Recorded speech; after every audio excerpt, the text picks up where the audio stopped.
È una notizia sconcertante perché quando si manca in questo modo, senza nessun segno, senza nessun preavviso, non ci sono parole. Sentimenti del sindaco e sentimenti di tutta la comunità di Castelcucco, che questa mattina si è svegliata con la notizia della morte di Hermens Tessaro, 49 anni, operaio del Progress Profile di Asolo.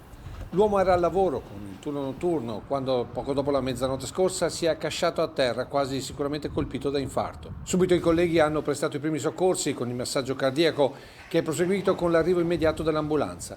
Oltre 20 minuti nei quali i sanitari hanno tentato di tutto pur di rianimare l'uomo. Tutto inutile e per certi versi incomprensibile, visto che Hermens, come ricorda il sindaco, aveva un fisico atletico e non aveva mai accusato alcun sintomo cardiaco. Era un ragazzo d'oro, un padre di famiglia, un fisico atletico, una persona che non ha mai avuto nessun tipo di eccesso, nessun vizio, ma era uno sportivo addirittura, per cui continuava a giocare anche a calcetto, aveva una gran passione per il calcio.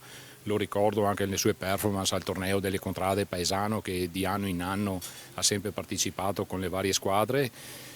È incredibile. Hermens Tessaro, originario di Pagnano d'Asolo, da molti anni viveva a Castelcucco in via Sant'Antonio con moglie e due figli in tenera età. Noi come comunità, come in altre situazioni, insomma, manifesteremo sicuramente la nostra vicinanza e tutto quello che c'è possibile fare, assolutamente non ci tireremo indietro per riuscire a dare quel sostentamento o quel supporto necessario per superare questo momento drammatico.